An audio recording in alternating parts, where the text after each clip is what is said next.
Yo, magandang araw mga kap. Kamusta kayong lahat?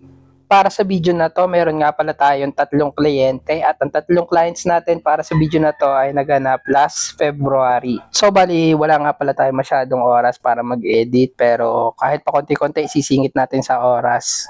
Kaya rekta na tayo agad dito sa unang kliyente natin para sa video na to. Bali, ito nga pala itsura ng buhok ni client bago yung session natin.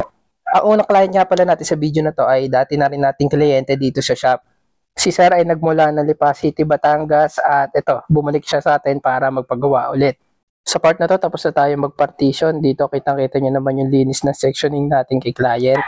At dito naman, nakapag-install na tayo ng kalahati. Almost half na yung na-install natin na extension sa kanya. Kung matatandaan nyo sa last vlog natin, yung purple and pink tip locks ay may apat na naging may-ari. At isa nga pala si Cap Gabe dun sa apat na may-ari na yon. So sa session, nalaman ko na nagustuhan doon na isa niyang tropa yung extension niya. Kaya nung inalis niya is binigay niya doon sa isa. Kaya yun yung naging third client na may-ari ng extension na ginawa natin.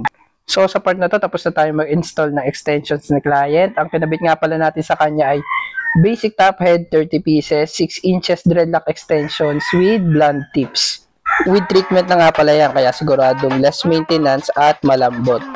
Hey, used to have a silver tooth and I was just a pup, yeah. Now I got some killers who got shotties with the pumps. I don't wanna catch the feelings, I be trying to see what's up. Got a shorty clean the business, I'm a diamond and to run it back. Used to have a silver tooth but I was just a pup. Now I got some killers who got shotties with the I don't wanna catch the feelings, I be trying to see what's up. I let shorty clean the business, I'm a diamond and to run it back. First order of biz, no snitching. I try to keep it silent but the kids don't listen. Birthday, got another hit, no flinching. And tell them send a watch that I can fit both friends. And with this she on the class trying to get her ass bigger.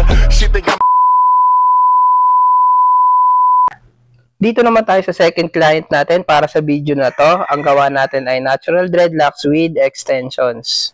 So kung mapapansin nyo, may kahabaan na yung natural hair ni client. Natural hair pa lang niya, nasa 6 to 7 inches na ata to. In-advise ko kay client na medyo i-clip pa rin yung natural hair niya after dreadlocks. Kaya binabuti namin na mag-add na lang ng extensions kasi ang gusto ma-achieve ni client ay mahabang dreads. So after tayo mag-sectioning ng buhok ni client, diretso na tayo sa step 1. I-dreads na natin yung natural hair niya. Ang ginawa ko nga palang diskarte dito sa session namin is after ko ma-dreadlocks yung natural hair niya ay rekta, kinakabit ko na agad yung extensions para wala na tayong babalikan. Ang gawa ko nga pala dito kay client ay basic top head lang to, 30 pieces. Ang kliyente nga pala natin ay mula lang ng Lipa City, Batangas at nirecommend lang siya ng isang kaibigan. So after ng ilang oras na-install na natin lahat na extensions at na-dreadlocks na natin yung natural hair ni client. At ito nga pala yung naging resulta na gawa natin ngayong araw. Kung ano gusto mo itawag sa akin, di na pare ako darating pa din. Isama na ako sa mga lalaki mo, ako pa din. Ang nahanap-hanapin pagka nakukulang sa lambing. Pagka naubos pa sa narinig mo, ako ang ating. Para sa panghuling client natin, para sa video na to, ang kliyente natin ay nagmula pa ng Rosario, Batangas. Bali, ang gawa natin dito kay third client ay basic top head dreadlocks with blue tips. Sa part na to, nasa partition na kami at yan, habang sinesectioning ko, nakita ko na medyo may kaiklian nga pala yung natural hair ni client. Dito ay 30 pieces nga pala yung kakabit natin sa kanya at ang hair base niya ay almost 1 inch lamang. Sa part na to, susukatin natin gaano kahaba yung natural hair niya na pagkakabitan natin. At ayun, 1 inch nga lang talaga siya. Medyo risky kabitan yung mga ganito kaikling buhok kasi may tendency talaga siyang makalas. Kaya dapat ina-advise natin sa client to before natin kabitan. Sa part ko bilang artist, syempre, hindi natin may iwasan. May mga nagiging client tayo na 2 inches pababa ang hair base at kinakabitan naman natin. Tulad ng sinasabi ko kanina, may tendencing makalasan o lumuwag over time ang dreadlocks kung ang kakabitan mo ay 2 inches pababa.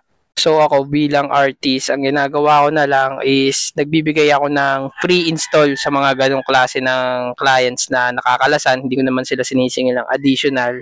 Basta sa akin sila nagpapa-repair. Hindi ko alam kung i-consider mo siya as back job kasi after 2 to 3 months naman siya nakakalas, pero para sa akin responsible pa rin ako sa ganun, kaya ayun, hindi na ako nagsisingil ng additional. Sa part na to, na-install na natin yung 30 pieces extensions ni client at ito nga pala yung resulta na gawa natin sa huling client natin para sa video na to. Gusto ka ba sa akin ipakita? Alam ko lang wala namang mali siya. Bulong mo lang handa ako marinig yan. Baka lang pares tayo na pinag-inipan. Pagkabangon mahainan, alimuyak pa lang alam mo sariwa. Magaan pero grabe ka ma-eyes solo. Panoorin mo na kita na naka-slow mo.